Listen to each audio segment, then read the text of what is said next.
introduce my friend and consultant to actually all of the public schools on the island, among many schools throughout the state, David Kane. And I want to just tell you a little bit about why he's a great presenter on this particular topic and on this law in particular. David is a graduate of Boston College and the New England Law School, and works in private practice as well as at the Disability Law Center and at the Rhode Island Department of Education. And he now runs the Center for Education, Law, Policy, and Practices, which is based in Warren and East Bay Collaborative Education. So it's wonderful to have him here.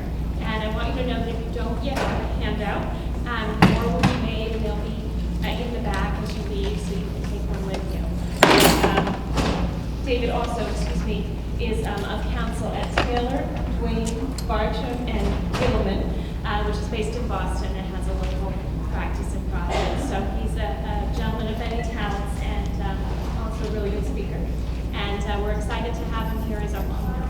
So please join me in welcoming David.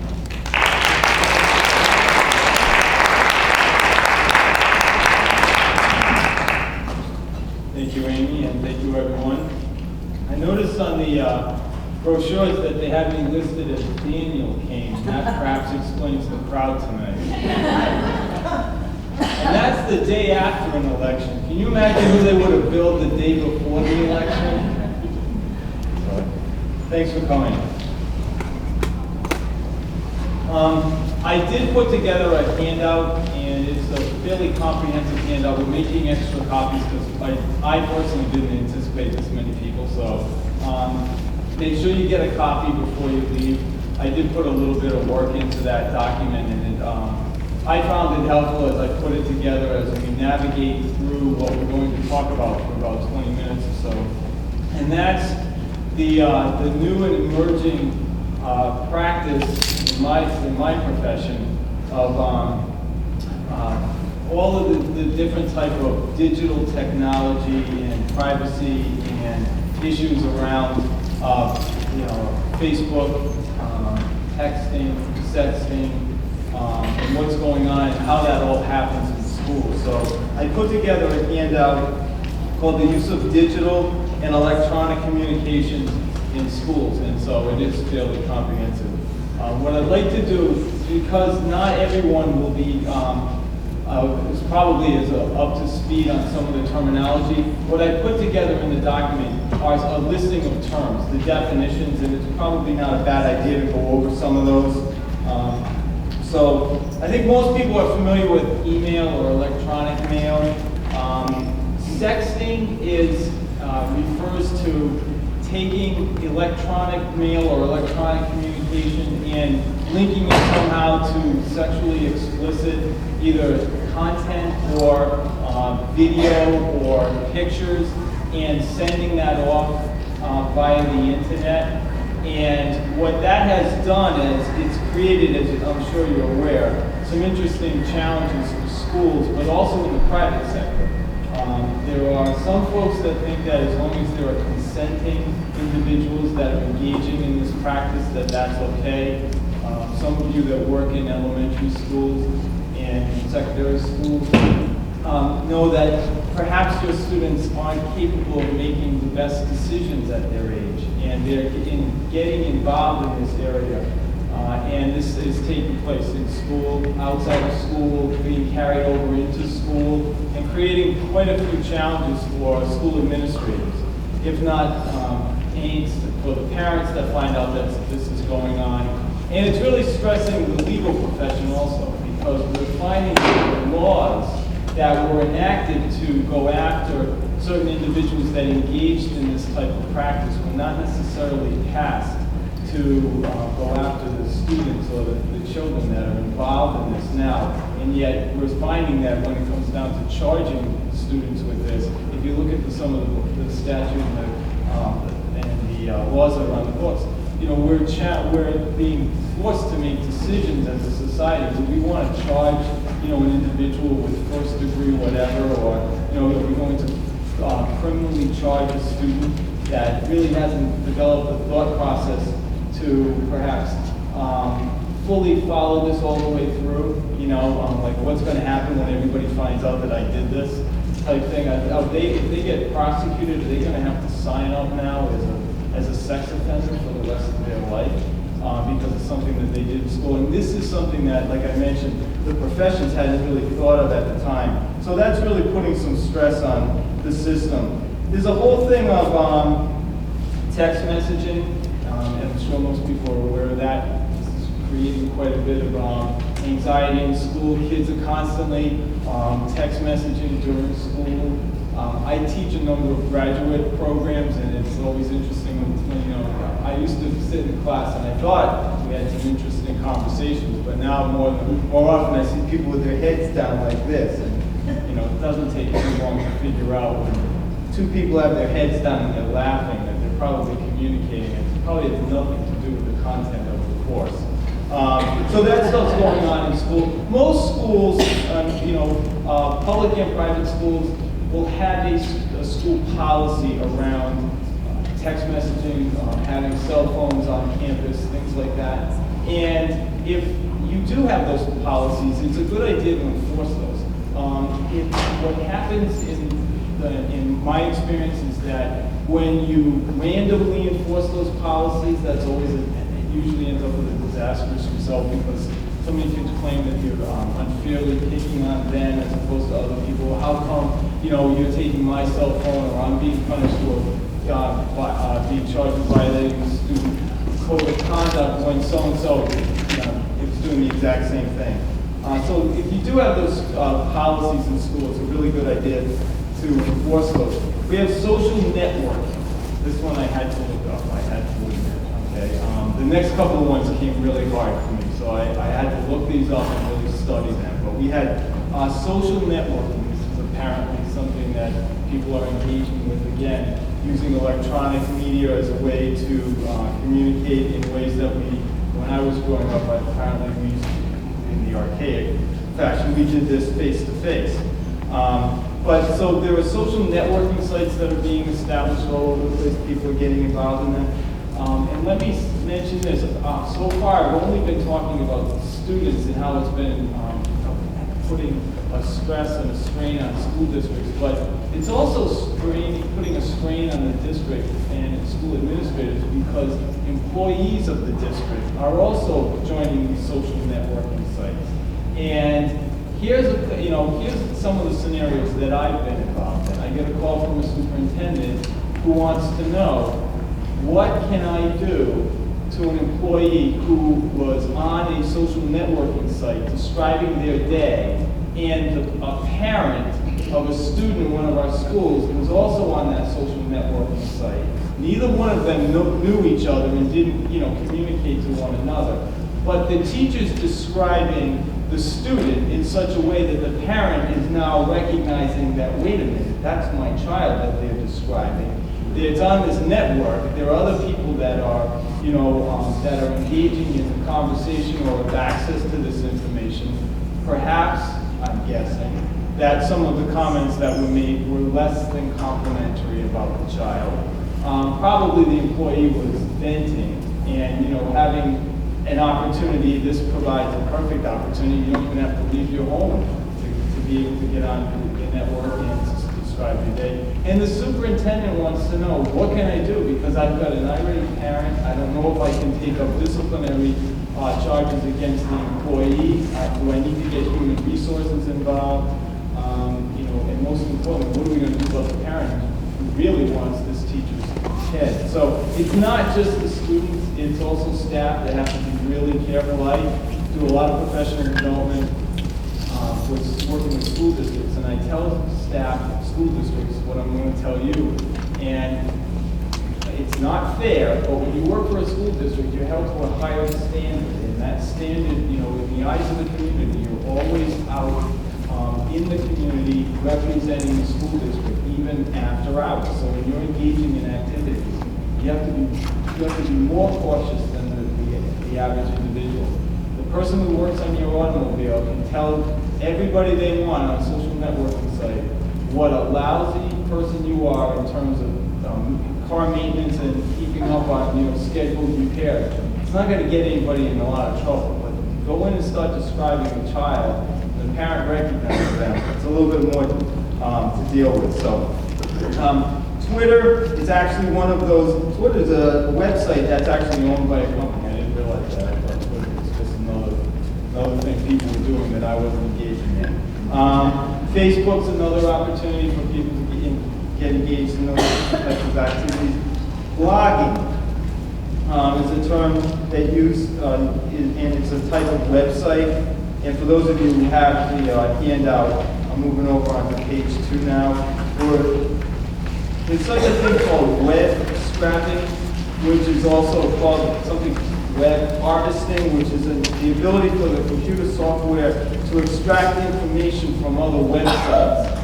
This is kind of scary, especially if you're on a site and you're disclosing information, if somehow somebody else can get into those sites and take back some of the information from there. Then we get into something new to me, Facebook wall graffiti. And this is for some of you don't know this, and some of you probably do, this allows you to go in and draw pictures and stuff on somebody else's Facebook wall and things like that. That can get pretty interesting. And then we get into my comfort area, which would be things like voicemail. I'm pretty good with that. I understand that. I even understand. I think I understand how it works. Then we've got private bank exchanges, which are their own telephone service companies that companies use, and they allow exchange of information between that company alone. And then there's the old-fashioned telephone. And for those of you who have a handout, those of you who don't, I actually gave a picture. I provided you with a picture for those of you who are of a certain age and don't remember what this device actually looked like. We used to have one of these in my home growing up as a child. Amy asked me if I had taken my cell phone and taken a picture of my home phone and used it for this illustration, and I assured her that no, that hadn't happened, but thanks for the vote of confidence, Amy. Okay, so we've covered the basics in terms of the terminology. Now, I just so you know, if you need to go back, take a look at that. What I'd like to do is talk a little bit about how all this is playing out in schools and what's been going on.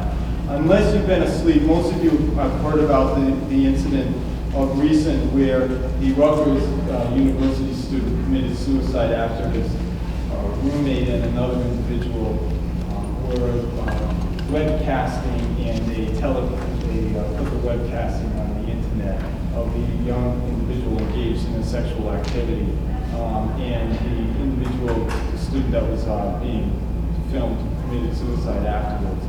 That's not an isolated incident, unfortunately. I have cases upon cases of situations like that where across the country more and more incidents like that are taking place.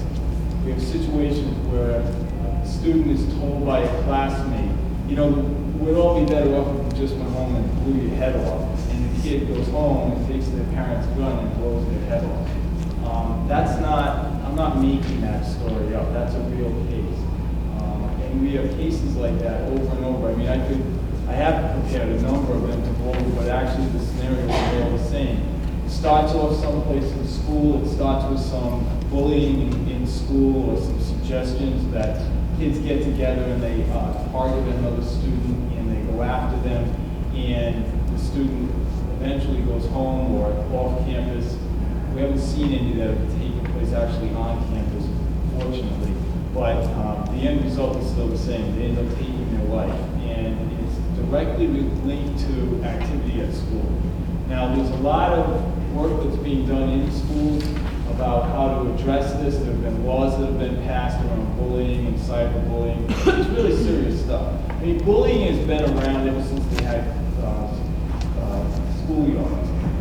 And so I'm imagining, and I'm going to leave this to the professionals to talk to you about ways to successfully deal with school bullying. But from my perspective, one of the work that I'm involved in is directly working with administrators, staff in schools about addressing it, because it is taking place, and now with all of the technology that I just described to you available to students, it's taking haven't seen before in ways that perhaps not anticipated when these devices were in fact developed. We're looking at, and I had a conversation with Amy before, earlier this evening. You know, you're taking devices that in the past, if you worked for a publication organization, a network, a television network, or a radio network, there would have been a layer of layers of individuals that would have been involved in the production of something that would ultimately get out to the public. And yet today, we have kids who have probably not fully formed their ideas of what right and wrong are, that have the technology that they can either plug in, or in some instances, they don't even have to plug it in anymore. And they can automatically get onto a website or a networking site or someplace and broadcast what used to act before require us of going through a system and involving a number of technicians before it ever got into the airwaves. And these are kids, and so we can only imagine, you know, what can happen when that occurs. Bullying, as I mentioned, is nothing new. When I was early on in my practice, I represented a young man who was 15 at the time. He was a little challenged. He was before the family court, and in those days, I used to be in family court quite frequently. I represented juveniles on a fairly regular basis. I was appointed by the court to represent students that were having trouble in school or something was going on. And in this particular day, the judge from the bench said to the clerk, "Will you see if David Kane's out in the hallway?" Well, that day I probably would have benefited from going by the name Daniel, but when I called my name, I answered until I came back in the court, and the judge said, "I'd like you to represent this young gentleman, Lewis." And as I was leaving the courtroom, the clerk came over and said, "What'd you do, run over the judge's dog this morning?" And so I didn't understand what he was meaning. Louis was a real challenge. I mean, he was a real challenge. He was a lot of fun, but he was a tough kid. I had an office at the time where I was in private practice with my dad, and we were on a main highway in northern Rhode Island, but there was a side street that went behind the office, and I had a big picture window right behind my desk, and Louis would convince the bus driver that he needed to speak to his attorney. And the bus driver used to park right behind, and he could see if I was in my office. And I would hear over the loudspeaker, "Mr. Kane, Lewis would like a consult." So I look out into this yellow bus, and Louis would be there. And so I spent a lot of time with Louis. One day, Louis describing to me that he was being bullied at school, and he's really had it. And so he's not sure what he's going to do. And Louis was one of these nice kids, but there was no way physically he was going to be able to handle this situation.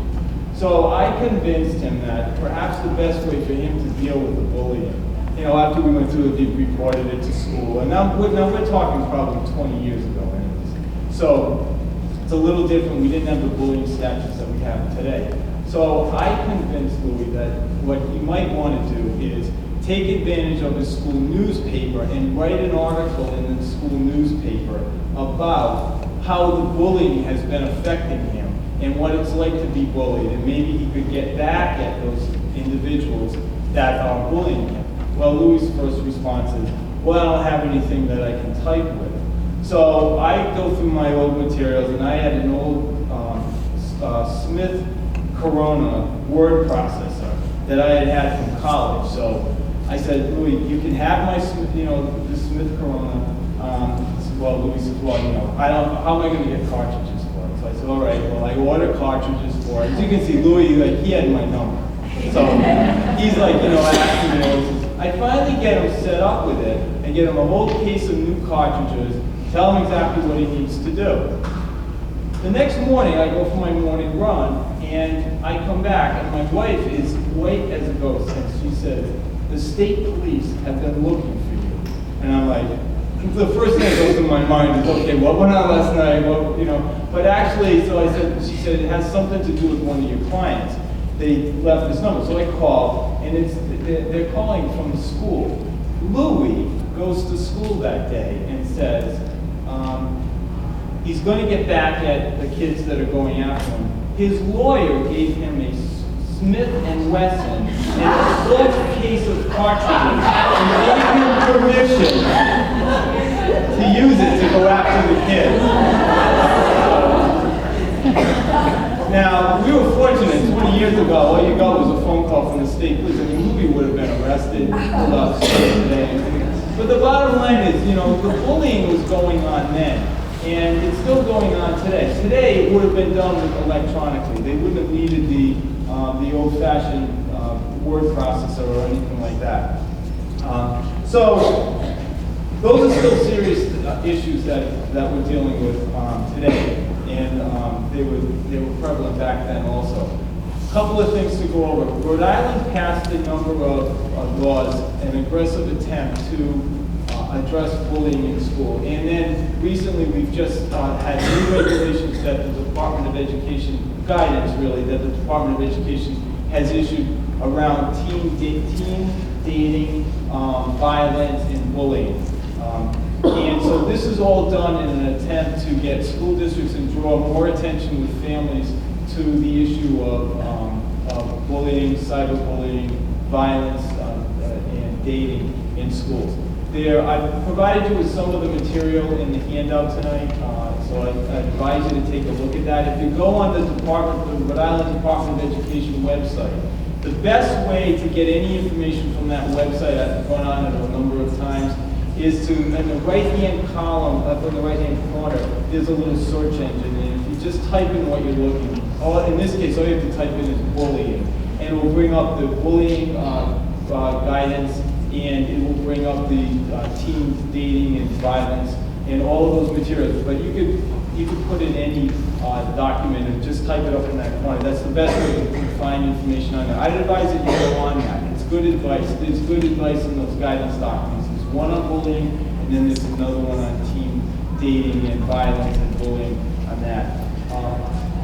Cyberbullying is simply a term that's used to describe what we've been talking about, the use of this digital communication in order to go after and target kids and to bully them in school. There is a responsibility for school districts to aggressively go after and deal with bullying as it takes place in school. It's no longer one of those situations where, you know, the school administrator can say, you know, and just rub it, you know, until the pain goes away, or just tough it out. Those days are over. The administrations can't get away with that.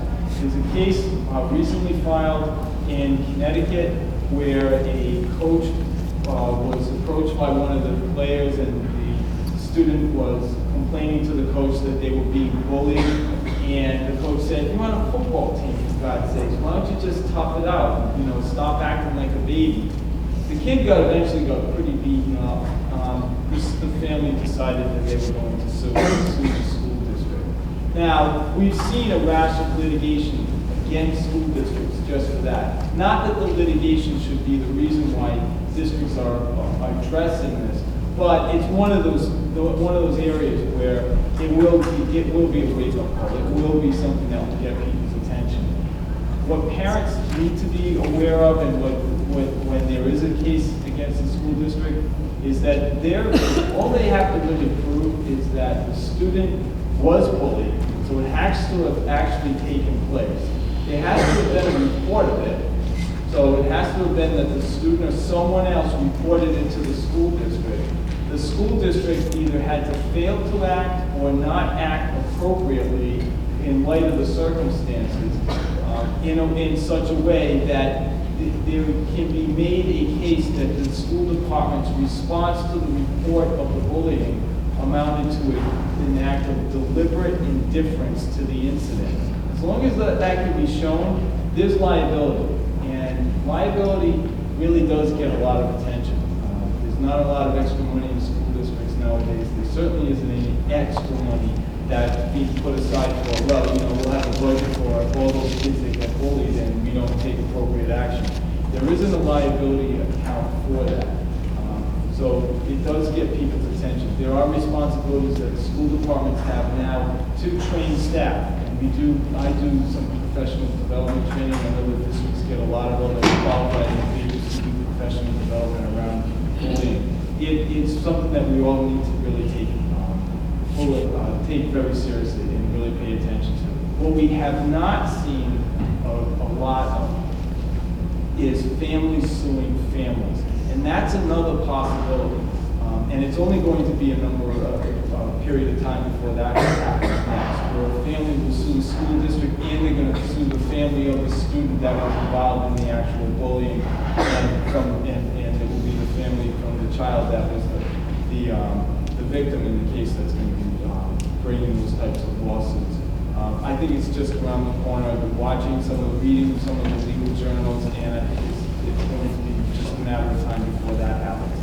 Again, not that should be the driving force, but we do need to pay attention to those type of situations, because that's going to be another possibility. So, to sort of summarize it, there's a lot of new ways that the students can engage in bullying. The digital technology.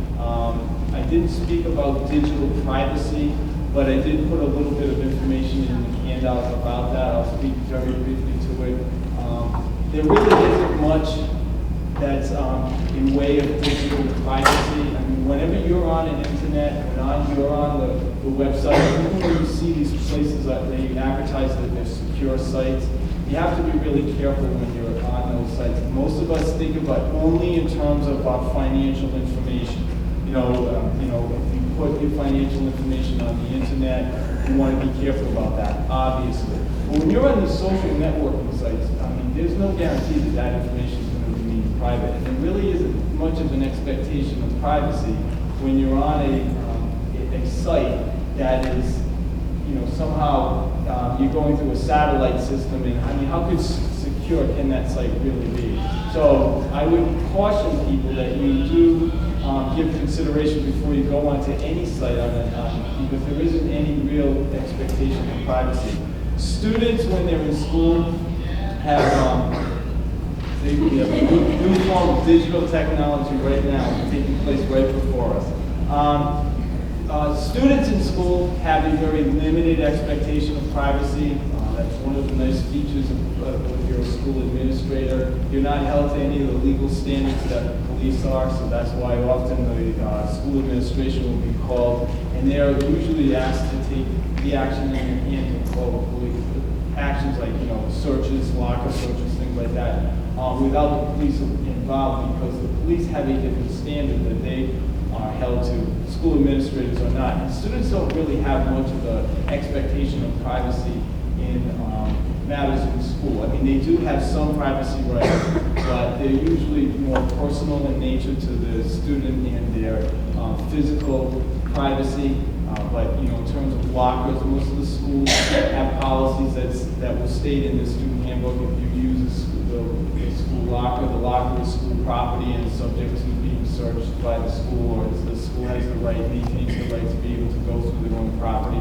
So there really isn't any expectation of privacy like that. Very similar, if you have a policy about the use of electronic devices, cell phones, things like that, and a student violates that policy, and the policy is that you can collect the device, things that are on that device frequently can be searched, especially if you can link it somehow to maintaining a safe school or maintaining discipline and order in school. So, if you're a kid, and there aren't any in the audience, but my message to kids would be, be careful, because if you break the school rules, anything that you have on the device is going to be subject to being searched. And there's probably things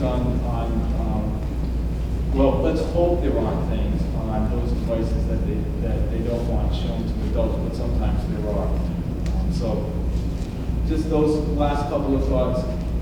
And if you do have questions in this area, it's an emerging area. I mean, I like, this is the Wild West all over again. I mean, they're making the rules up as we go along. So it's going to be an exciting area of the law to follow. Things are going to change probably year to year, probably in between, not even stretching out an entire year. So it's good to stay current on those types of information. There's really good websites that are available that give you information about that. Most of the stuff you can just Google. You can go on the internet and just type in what you're looking for. It'll give you really good information. I just typed in some of the keywords to put together the materials today. Texting, sexting, it just comes right out. It's all there. There's a lot of good websites, prevention. things like that. So it is going to be pretty exciting. It's going to keep changing, and wish you a lot of luck with it. Thanks.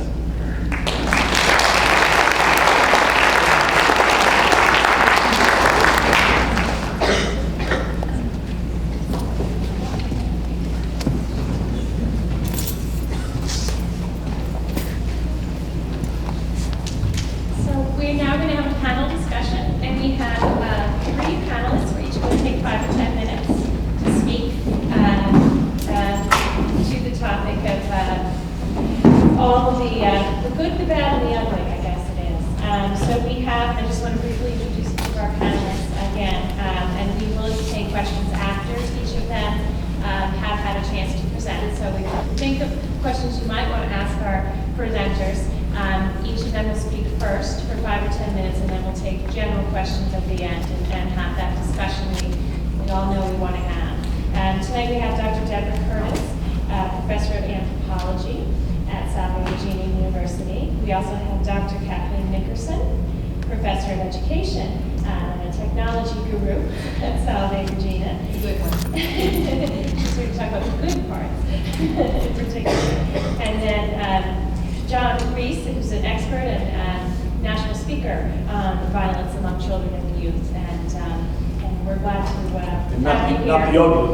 No, not at all. No one goes ugly.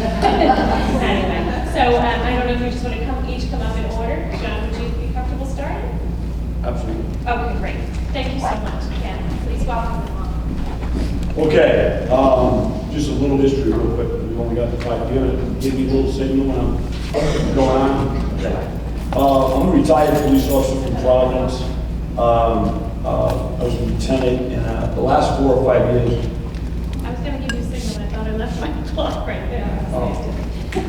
I spent commanding the juvenile bureau, and my mantra for everything I do, and I work with K through 12 students in schools all over the state, and my mantra has been that the majority of young people, when it comes to cyberbullying, when it comes to the issues that we're dealing with, they're good kids. The kids that were involved with Phoebe Prince, the kids that, Tyler Clementi's a little different case out of Rutgers, but most of the cases that we're seeing, these are good kids that I am convinced are not aware of the harm they are causing. We have put, you mentioned the Smith & Wesson, and that, as a police officer, I can tell you this.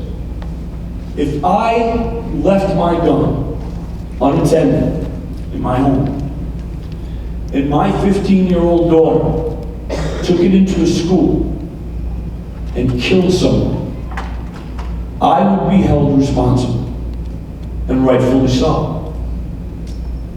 So my first question is going to be this. Why are we not holding the parents responsible? Because every single account for every single device, whether it's internet, whether it's texting, sexting, has to be held by an 18-year-old. There are no children in the state around that have access to these services on their own. Parents have to be held responsible. I want to, how do we, Chris, get this going? I just want to talk a little bit, it's David, right? Not Daniel, because you messed me up now. All right, David mentioned, bullying is a behavior, and it's a violent behavior. It's important that we know that. There now is a tremendous difference between cyberbullying and face-to-face bullying, and that's what we're dealing with. Okay, thanks. I'm not going to throw a whole bunch of statistics. We know it's a problem. So I'm not, almost 60% of kids have been involved in some type of cyberbullying episode. But first of all, the most important statistic up here is that almost 60% of kids are not telling their parents. Not because they're afraid of being grounded or maybe something a little more severe. Their number one concern is, I don't want you to take my device. I don't want you to take my computer. Just last year, when I spoke to parents, and most people that are in this field have told parents and have told families, put the computer in a family room. Make sure you see what your children are doing. That advice is null and void. No good. Because now, not only are the computers all over the house, they're portable. They're being carried around by almost every single, at least adolescent. And I will tell you this, no middle school student should have a BlackBerry or a PDF or a cell phone. There is no need for it. Number one answer, at the risk of doing a David Letterman piece here, the number one answer from parents, why does your 11-year-old daughter have a cell phone? So that I always know where she is. However, when you call your 11-year-old daughter, or she calls you, the first question is, where are you? Thanks. Where are you? False sense of security. Cyberbullying involves the use of technology to hurt someone else, to support deliberate, repeated, hostile behavior. Both actions, similarities, bullying, cyberbullying, they involve human relationships. Phoebe Prince in Hadley, Massachusetts, was about a human relationship. It was about a girl coming into a new school and befriending or developing a relationship with someone that other girls didn't approve of. That's what happened. So one of the things we've got to do is, we've got to educate our children about relationships. There is a direct correlation between teen dating violence, domestic violence. That's all bullying. Bullying is about power and control. It's about taking over someone's ability to do something. Both may involve the level. If I'm a bully, what I want to do, whatever my feelings are, either a feeling where I need to feel better about myself, or I need to strengthen some of the good feelings I already have. And maybe some of those good feelings are a little false. So my desire is to diminish someone else, or someone else's ego is to inflate mine. Both involve a number of actors. For the last couple of years, we've been talking about bully, bystander, victim.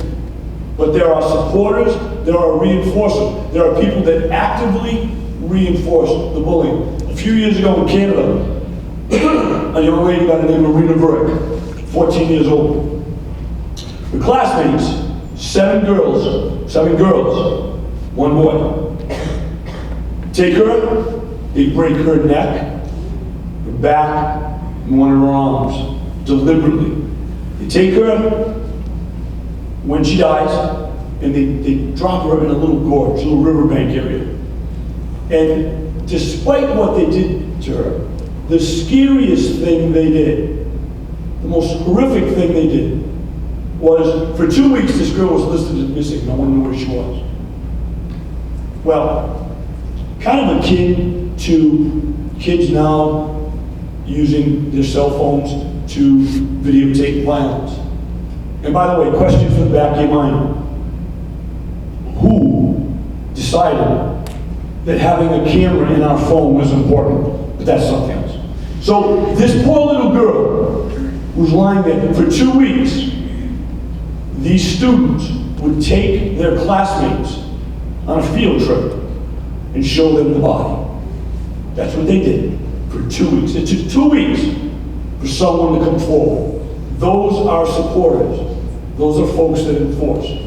Then there are the bystanders. And right now, that's who we've got to focus on. Because we've proven emphatically 85% of the time when a bullying episode occurs, whether it's behind a computer screen or face-to-face, peers are present. They are the answers. Bystanders truly are the answer to taking care of this problem. So a defender or ally, and then the actual person that's being bullied. The difference is, young people and adults will do things behind a computer screen that they will not do in person. That's just, it's really basic common sense. Sula calls it the disinhibition effect. It's becoming a different person. And it's even more invisible. You know, we talk about the responsibility of schools. And I will tell you this, schools should not have the responsibility of dealing with the issues they're dealing with now. School administrators cannot and should not have that responsibility. Because most of what's happening behind the computer screens right now are happening from the homes. Kids are not in schools for the most part, sending the messages, creating the Facebook walls, creating the graffiti and the blogs in the school setting. Is it affecting the school setting? Absolutely. Quite a few years ago, there was a case, Wisniewski versus Board of Education. And that case said, anything that affects a school climate, even if it happens outside the school setting, can be dealt with on a criminal basis as if it happened in the school. So there's legal precedent. That doesn't make it right. That doesn't mean that we should be putting that burden on school administrators. What I tell young people all the time is that when you sit behind a computer screen and you hear it, you're a coward. There's no ifs, ands, and buts about that. So now what we're doing is kind of a reverse psychology with young people. What we need to tell young people now is, if you really want to say something horrible to someone, and we don't want you to do that, but if you want to do that, at least say it to their face. Because it's one thing to know that someone doesn't like you. It's a whole nother arena when you don't know who that someone is. And when you walk into a school at 8 o'clock in the morning, after having read countless emails and messages of how you're hated, of how you should go home and kill yourself, and it's like walking in this room, and every one of you that's staring at me, I'm wondering, are you the one that sent the message? Are you the one that don't like me? Are you the one that wants to hurt me? It's a horrible feeling. When we talk about suicides, and that's why we're here, that's why we've had these conversations in the last 6 to 8 months. For the dozens of young people, 13, 14, 15 years old, that have taken their own life, we teach, or we should teach, that when you're hurt, you cannot ignore, you should not ignore, you have to deal with that. You have to get it out of your system. If you don't, it's going to blow up. Internally, suicide, or externally. And I'll give you a quick little philosophy of mine on suicide. Because bullying is about power and control, it's about taking your power away.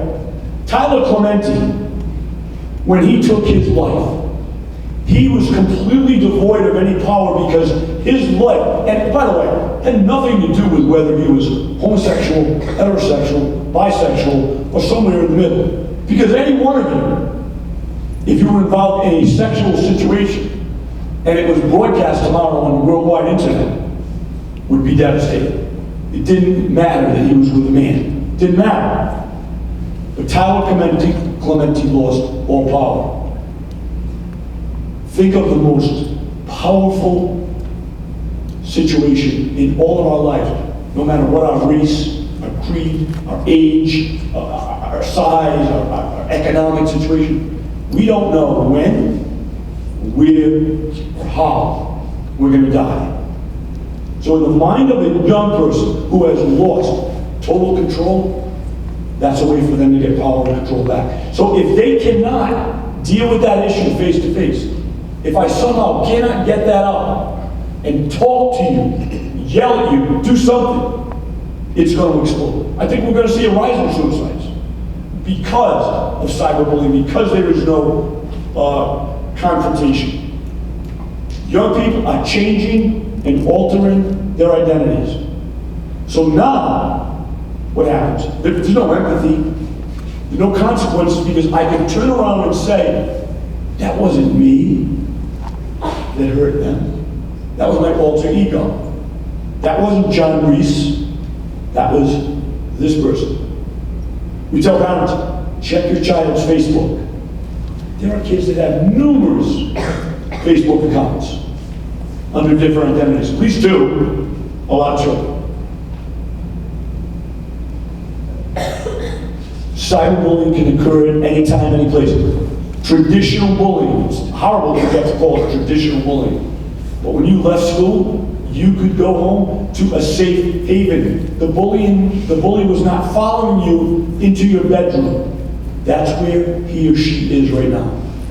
24 hours a day, 7 days a week, the pressure is tremendous. They are anonymous, they don't have to own their actions, there's minimized empathy, they are sheltered by the technology. I went on a little, I'm good? You're perfect. I'm perfect. Okay, so give me one more second then. All right. This is the last one. Offenders also can communicate their hurt quickly, like that, to, again, instead of a group of 4 or 5 people, a group of 400 or 500, 4,000 or 5,000 people. And all right, I'm done. So we're gonna be open to questions, children. Okay. Right, thank you so much. No, thank you. I apologize for cutting you off. I do, obviously, we can talk all night, and we will entertain questions. So I think you've said some really provocative things that I'm sure there'll be questions about for the whole time. So I'm not sure who would like to go next. Are you okay? Oh, thank you so much. Okay.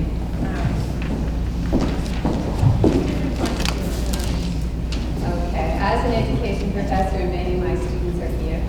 We'll talk about this again. I'll bring in technology and I'll just back up what you were saying, because it's a long story. First of all, one of the things that we're most concerned about is, again, the idea of technology and the idea of privacy. So I'm just going to go into a little of the history. When the internet was created, the precedent was that it be free. And there has been this precedent that companies hold on to their own privacy and do not release what they have. And really, this will come down to one of the other issues. That right now, what I want you to know is we're going to look at cyberbullying. When I cyberbully, I can do it anonymously, meaning no one knows who I am. I can have fictitious accounts. I can have a whole series of fictitious addresses. So there really is this an anonymous. No one knows who I am. And right now, companies will not release who actually has the URLs. So not only can a student be bullied, they have absolutely no idea who it is that's bullying them. And police and legal organizations have no idea. They can't go in and requisition this. They can't go in and so this is a big argument that's going on over and above. So what students can do, and again, when we look at students, and most of you, when you think about the psychology of young people, the most vicious killers in the world are young children under the age of 10, because they do not look at consequences and they do not have empathy.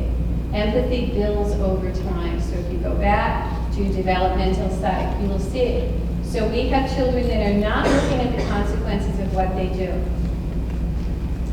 And one of the things that you said really struck me, would you put a snake in a room, or a gun in, or put a 10-year-old in a car and say, here, drive? I think most of you would say, no. You know, this is a child. This child does not have the capacity to reason out the things that need to be reasoned. And now we're finding, again, with MRIs and with research, Yale has just gone through a whole series of research, that we're believing that the frontal lobe, that place where you make decisions, does not fully develop until you're 25 years of age. We also know from studies that young children at the teenage years live very much in the emotional world. The emotional brain is pretty developed, but the reasoning side of the brain is not. So we have children with a vast amount of ability to use technology, but not the rational capacity.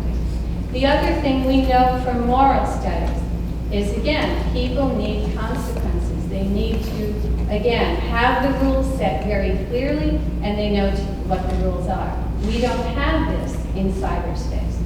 And especially if somebody can be anonymous, and nobody has a way of catching up.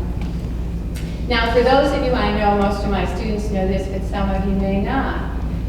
I can not only go into cyberspace and set up an account anonymously, but I can take over your cyber account, and I can put things on it that you never said, but I can make up things that you said and post them online so that people that are getting it think that you are sending this material.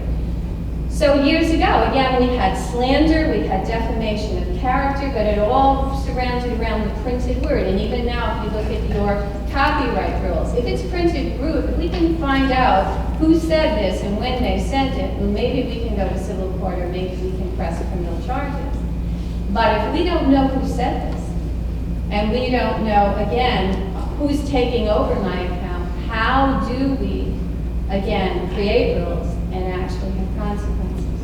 And the third thing I wanted to mention is this is all happening so fast. The legal system does not move that quickly. And yet the technology is moving far beyond the capacity of the legal system. So these are things that I want you to consider, things that, again, we know. The other thing that I found interesting was more girls have been convicted of cyberbullying than boys. So again, this is something, again, that we might want to think about. But as teachers, what do we do? And again, it comes down to creating moral students rather than adjusting to every new piece of technology that comes down and helping students, again, make decisions. The other thing, and again, you alluded to it, is we know in studies that in physical bullying, if the bully goes to bully an individual and one or two other people stand up and confront the bully, usually bullying stops. And if you want information on that, PBS has great sites. Frontline has done a whole set of sites there that you can go to. And so we do know this. But again, when you're online, you don't know who's looking at you. There is no sharing of information. There is no one person that we can even blame. So when we talk about crimes, when we talk about court cases, we don't know who's doing the bullying. So students feel, as I said, they have unlimited power, no rules and no consequences. I think most of you somewhere remember Golding's Lord of the Flies, when a lot of children were put on an island and they, again, were left alone to their own devices and what happened. And if you haven't read the book, it's excellent because it's happening in cyberspace right now. We have, as I said, young children, morals are not developed, reasoning skills are not developed. I'm sure you're right. If many of these children saw the physical effects of what they did, they would be as surprised as anyone else because they're not thinking. And it's, again, and all of us can remember those situations where we did things and we didn't think. So again, these are things, sites to help you. Schools have really tried to help, as we said, the disenfranchised student. And some of you know, but there are First Amendment schools now. Schools are actually beginning to understand. And as I said, I think one of the worst axioms in the world was sticks and stones will break my bones, but names will never hurt me. Absolutely wrong. Names are just as powerful in hurting someone and words as physical actions. But right now, if you look at the situation legally, courts are always they're waiting for the physical effects. They really still don't have a firm grasp on words and how words can hurt. So again, these are things that started off with web pages. As I said, if you go through the legal precedents of web pages, there wasn't too much schools could do because most of these web pages were being created in the home. And again, if you go back and look at legal court cases, what you'll find is unless whatever action the student takes disrupts the learning in the school, the courts do not act on it. So what they were saying is if the student threatens someone physically, if the student threatens murder or harm, then I call the police. But what teachers were doing, when teachers were being slandered, and again, those were kind of those gray areas, and nobody knew what to do. Teachers actually created civil suits for slander and defamation of character. But at that point in web pages, there was a way to find out who created the web page. As I said, now we have a whole new scenario. We have a group of students with the capabilities, but unless the companies are forced to reveal URLs, what they call the origination of the URL. And the students are very, very smart. They will go through three different networking places to establish a URL. So it takes, again, it would take a long way. You might not even go to one company. You may have to go to 3 different networking facilities to find out where this came from. Almost like those dummy corporations when you hear about people trying to hide what they're doing. So again, unless we find out who's doing it, we really don't have even the opportunity to hold people accountable. So again, these are things, as I said, educators are grappling with. The other thing, if you're interested in the laws around bullying, because I know some of you, again, will have decided to teach in other states, there is a site called Bully Police, bullypolice.org, and they list every one of the states, and they tell which states. I think 45 states now have bullying laws, 5 of them do not. And they actually list. They also have an exemplary law, a law that they would like to see happen. And you can go on the site and find that. So again, and you, those of you in the audience that are younger than 30, know how to use this. You know very well how to use this. So I also believe you need to be a role model. I think bullies are anywhere from 90 to 5. And as a teacher, again, I think when we teach respect, when we teach how to make decisions, when we teach, again, what is acceptable and what is not, it will go a long way in helping us. But as I said, it's going to take a concerted effort of legal and moral and, as I said, educators. But if you're interested, I said their sites are there. And, Thank you so much. okay. Dr. Curtis.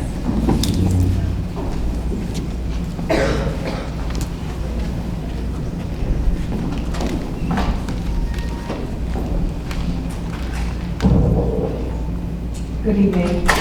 How does this sound? Is this overbearing? Can you hear me? My name is Deb Curtis. I teach anthropology at Salve, Regina. So what I'm about to say, please don't hold my dear colleague Kitty Rock responsible for any of this. Also, I want to apologize to my Salve students for wearing the exact same outfit that I wore last night at the chapel. When they came in and they sat behind me, I heard someone say, Dr. Curtis, and I turned, and the first thing that I said to her was, oh my God, I'm wearing the exact same outfit. I hope my remarks this evening are a little more productive than last night's chapel remarks. First of all, I see a lot of students in the room. I'm assuming you're undergraduates. Please raise your hand if you've had any anthropology courses in your career. Intro or, okay, what about a sociology course? Okay, what about the adults in the room as undergraduates? Did you take anthropology? Okay, all right, thanks. That helps a little. As an anthropologist, I gotta be honest, I'm not an expert on cyberbullying. I'm an expert on sex. That's what I do. I write about it, I think about it, I'm quoted in papers about it. So I'm gonna take what I know about human cultures and I'm going to try to work it into an understanding of the epidemic of cyberbullying and the national crisis that we're facing. So as an anthropologist, what I'm interested in is the culture of bullying. The culture of bullying. But first I want to make one remark about the psychology of bullying. One thing that fascinates me as a social scientist is the phenomenon whereby bullies don't recognize themselves as bullies. I'll just say it one more time, because I'm sure you all think about this. It's the phenomenon whereby bullies don't see themselves as bullies. Raise your hand if you know someone or you've witnessed an interaction where the bully doesn't see themselves as a bully. Yes, it's fascinating, and the social psychologist Albert Bandura from Stanford, who is deceased now, referred to that as moral disengagement. It's when the bully convinces him or herself that their behavior is actually morally acceptable. And there's something, I want to reiterate one point that Kat Nickerson made, which was a very, very important point that goes understated in our culture, and that is the development of the frontal lobe. The research that she recited that's coming out of Yale and other major research universities. One way I got through raising twins, they're only 12, but when they were very little, what I kept in the forefront of my mind was where they were at developmentally in terms of the physiological processes of the centers of their brain. Believe it or not, I would look at them at 7 and say, I know you're supposed to be rational humans, but you're not. This is what I would say to myself. Your frontal lobes have yet to be developed, and they won't fully be developed until you've left home. And that's how I got through those early years. I would just imagine their little frontal lobes, and I would just think, oh, little twins with your little frontal lobes. But let me get back to Bandura's point. When Bandura talks about this moral disengagement, it's when the individual, again, convinces themselves that they've done something morally acceptable, and they might even use statements like this. It's not as bad as what others are doing, and he had it coming. For instance, that's the rationalization part. So again, I'm interested in when bullies don't recognize themselves as bullies. Now let me do something a little bit different.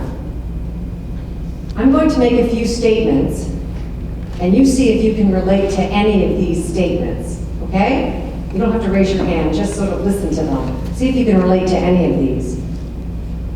Who do you think you are? Do you know how ungrateful you are? What were you doing out there in the soccer field? I'll give you something to cry about. You'll never get into school with those grades. People are going to think you're a slut. And how does that make us look?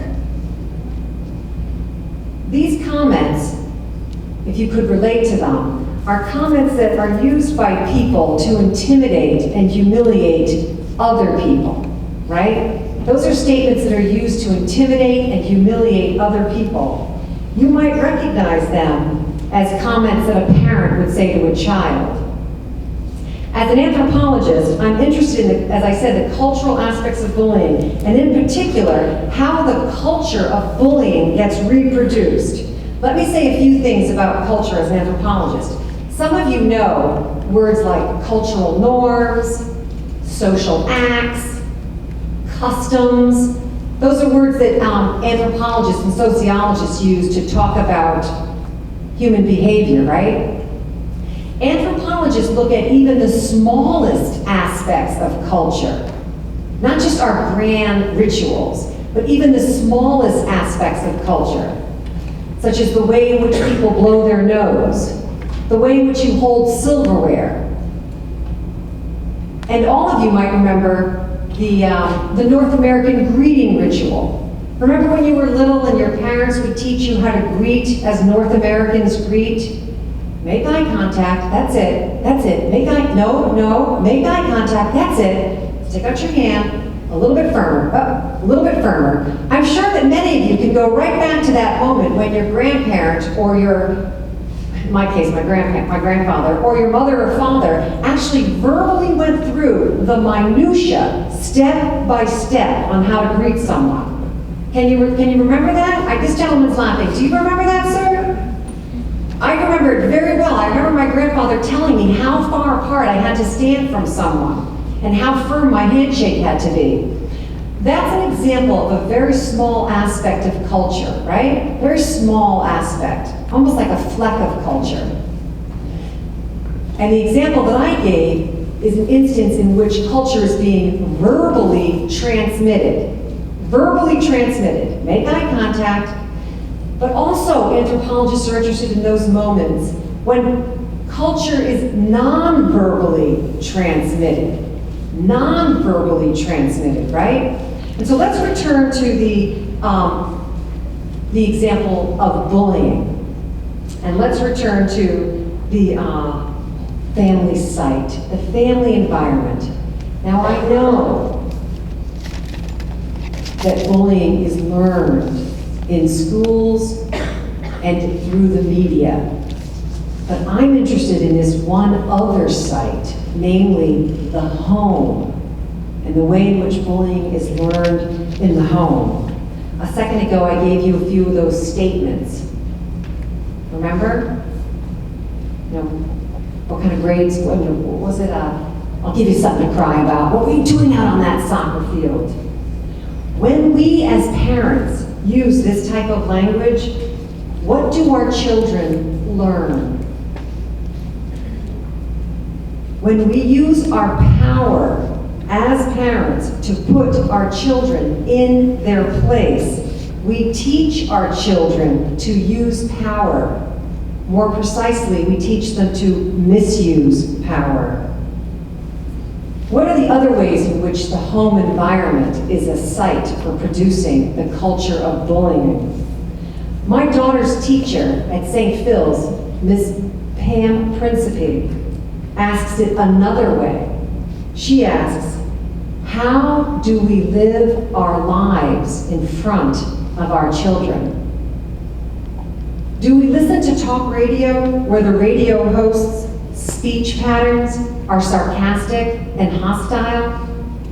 What about our daily news shows like MSNBC or Fox News? Same speech patterns are used. There's a lot of sarcasm and a lot of hostility. One of my colleagues at Salve has remarked, our political discourse is a long way from the days in which Thomas Jefferson and John Adams engaged one another. Do our children hear us gossiping about others? Do they see us being rude to store clerks? Do we promote in our homes a sanction of sanction hostility? What habits do we have as parents that signal to our children that the use of intimidation and hostility is acceptable? It's clear that the technology has qualitatively changed the nature of bullying, and Lieutenant Reis pointed this out. It's not the same as when we were little. There's no escaping it now. So the old adage that there's always been bullying is no longer a satisfactory explanation. The culture of bullying that exists today is qualitatively different. But we all know that cultural norms can change, and they can be challenged, right? We all know that cultural norms are enduring, but they can be changed. I remind my students every class, every semester about Rosa Parks. She weighed less than 130 pounds, a middle-aged black woman, on her own, no bodyguards, and she resisted the dominant white culture. If Rosa Parks can do it, I think we can do it too. We can change our culture. We can resist it. Let me tell you something that's going to sound like a little bit of a detour, a little bit of a transgression. My final comments. Hear me out. This is again, it's gonna sound like is that the word? Transgression, what do you mean, detour? A tangent, detour.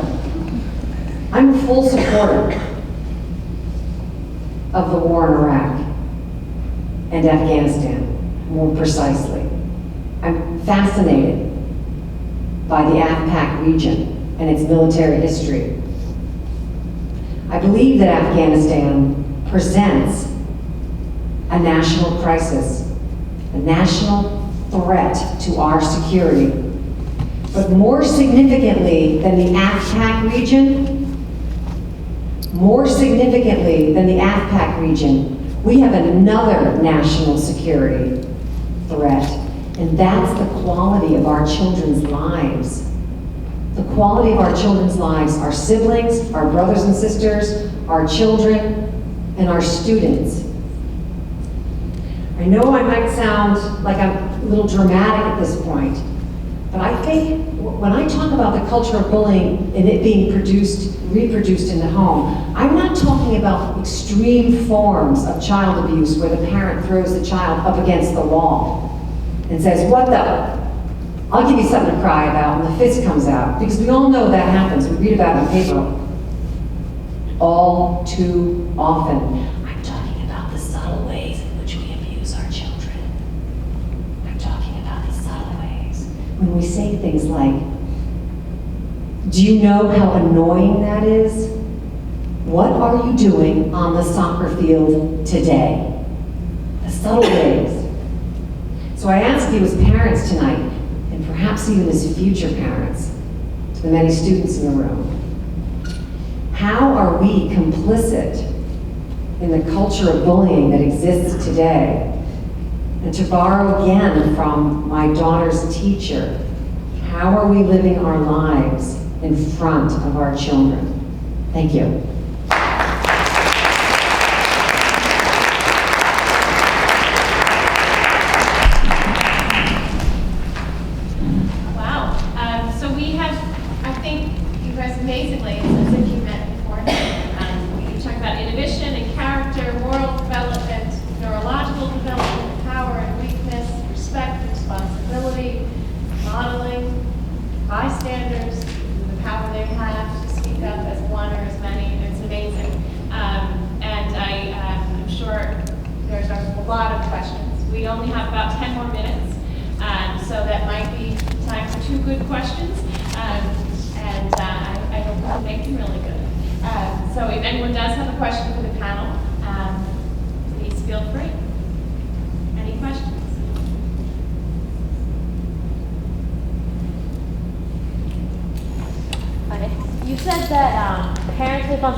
What about the public libraries that give children the access to internet without the parents' knowledge, without the parents being there to watch over them? Is that then again the parents' responsibility, or is that the public's responsibility that the libraries are giving it to them and not the parents?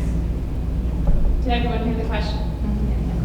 As far as I know certainly public schools are heavily regulated as to what they allow access to. So honestly, I don't see it as an issue.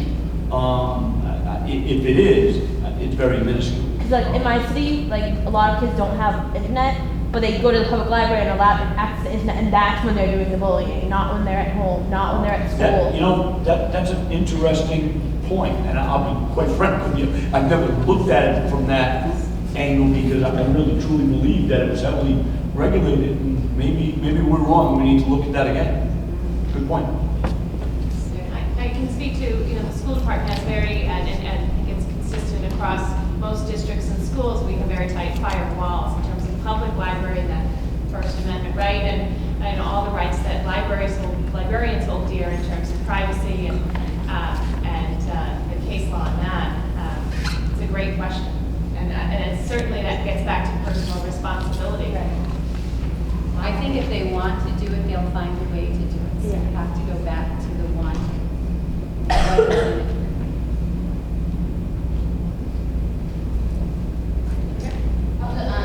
I'm a parent of 3 children, 2, 5, and 7, and I was recently just looking on YouTube to find Baby Beluga.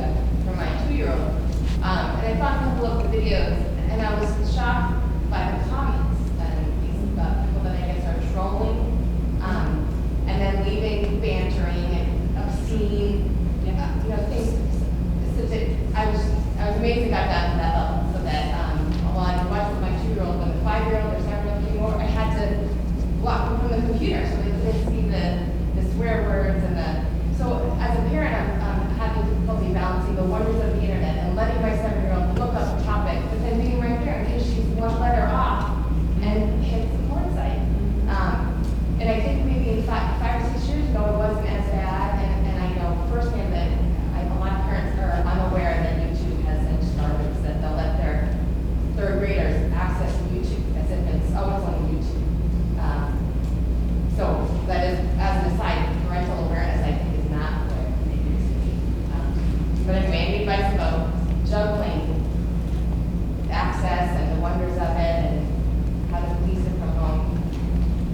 I have twin daughters, and there are people in this room who will attest to the fact that I'm a little more than overprotective.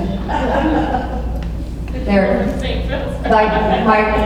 like our school principals here, and my daughter's teachers, and guidance counselors, and librarian. I just put them on the bus, and they're 12. Do you understand what I'm saying? I drove all the way from one end of Portsmouth to St. Phil's to put them on the bus. I mean, because I wouldn't let them ride the bus. That's how overprotective I am.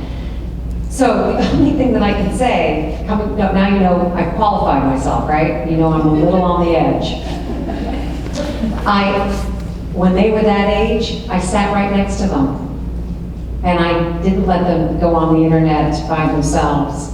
Until what age? Is there an age? Well, no, that's really a personal thing. I was probably until they were about 11 last year that they went on the internet by themselves. And you know what would happen? Laundry wouldn't get done. Dinner wouldn't get made. My lectures wouldn't get written.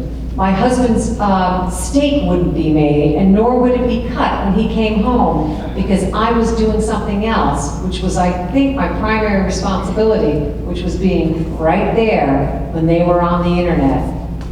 And then there's also a setting, Kathy can attest to this, there's a setting on Google that you can, in terms of the images, you can actually set your Google preferences so that they don't, if they type in boob by mistake, a big large breast doesn't come flashing up at them. So you can actually control the images. So I'm not sure if that helps, and I'm not sure if it's what you wanted to hear. Before I gave this presentation tonight, I actually called some experts at St. Phil's about bullying. And one of the things that they wanted me to say over and over again was that parents need to spend more time with their children when they're on the computer. So I don't know if that helps, but.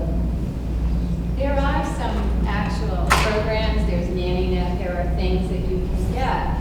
But again, distributors and advertisers and companies have been very shrewd about this. I mean, I have looked for something in politics and ended up on a porn site. And if I give you the address, you'll all go out there. But it's that close. It's very easy to get places you don't want to be. And that goes back to, as I said, the internet was founded on absolute freedom. So there is unless you go to a private site where you're paying money, nobody is going through. Even comments, even in chat rooms. Again, we have pedophiles that are out on the internet. They have the right to be there right now. So there is no regulation on the internet. We are through technology creating a super sexualized group of children who are much more educated on sexual issues than we ever were. Everything that they are doing, we have to remember, is normal at their age. You talk about the culture.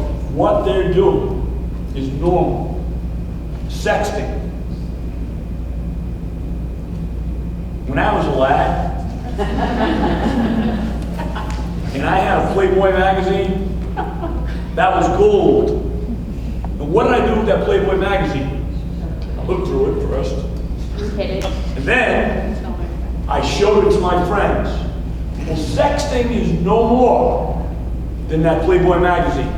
So when a young girl sends her pictures of herself to her boyfriend, his responsibility in his little frontal lobe, undeveloped frontal lobe, is to show his friends. It's what I tell adolescent girls all the time.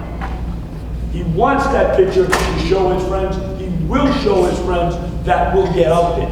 So, yeah, we got some big issues sexually. We have to educate our children the best to our ability, because all the software that's out there is great. It's not, you mentioned them, they're gonna get to it. They'll get through it. If we don't educate, and it's why I'm an opponent of any more laws, we got enough laws. If we do that, we are gonna abdicate our moral responsibility. Educate, teach values and morals so that they don't want to do. They don't want to do that. I'm just going to take one more question or comment, Dr. Flowers, and then if you want to stay after, pardon me. You know, I think there's a rich discussion that we can have, but we're going to officially end this last question. By way of introduction, I'm on the Newport School Committee, and we do have a cyberbullying, anti-cyberbullying policy. It started off with the anti-bullying, and then of course it had to extend into the sexting and all the other cyber work. But an interesting thing happened earlier this past school year. I opened my own Facebook account and heard through the grapevine that some of our young girls in the middle school they had their own Facebook accounts. So you tap in the name. And they put their birthdays, but they also adjusted their birth year to imply that they were 25, 26, 27. And the pictures that they put on were rather provocative, to say the least. Some of them were in dance class, and they're made up when they're on a stage. Well, just some of the poses and some of the makeup, the pedophiles and other predators would be fair game. I did get a message to one of the police lieutenants who was one of our first DARE officers, and he took it, he ran with it, and the DARE officer at the middle school did do a presentation to the youngsters, and I believe to the parents. So this is something that, whatever communities you're from, it would be just interesting to see if the school committees in their policy manuals do have something that addresses that. So this is an excellent opportunity to share this information. And I just wanted to mention that too, when we forget, students do things impulsively to have fun, and they forget that once they put something out there, the world owns it, and you can't get it back. And I guess, you're finding that. Lieutenant Reis made a comment when he was speaking. He said, in his opinion, that no middle schooler should have a BlackBerry. I'm of the mind that as a very conservative sex anthropologist, that's supposed to be a joke. Have you ever met a conservative sex anthropologist? Do you remember what Margaret Mead looked like? Children in middle school should not have Facebook pages. And you know what? I know that sounds too harsh and too radical, but there's just no need for it. Facebook, as we all know, was invented for college-aged students to keep track of their friends and to build networks, future networks. An 11 and 12-year-old does not need a Facebook page, particularly given what we know is happening in the cyber world with not only sexual predators, but with cyberbullying. So that's a stand that we can make. That's one of those Rosa Parks stands. You following me? It's radical, but we can take it. We don't have to give in. We can say, no, wait till you're 16. Can I do a quick commercial, if you folks are interested? November 18th at the Showcase Cinemas on Route 2. Myself and Dr. Steve Barretto, who is a psychologist from Bradley Hospital, will be doing something called The Dark Side of Technology. And it's 3 hours, so it'll be kind of a lot more of this, if you're interested. 6 to 9 p.m. It's free to the public. I think seating is 500, and I know it's filling up fast. Lifespan.org. And it's free. Not making any money. So this is not a sale. This is to save our kids. And you're right, they shouldn't have Facebook pages. And there are parents that are saying to their children, because you're supposed to be 13 years old, there are parents helping their children put in a different date of birth. Wow. With all that has been provoked, I don't know if that's the proper way to say it, it's certainly been a provocative conversation, and I know it will continue you would share that if you have a link or something that you can share electronically on topic, we can pass that out to our ACE representatives and get that to each of the member schools to share with families. That would be great, and we can get that out in the next ACE update. Ms. Green from CCRI has additional handouts in the back if you did not have a chance to take one. And I just want to thank each of you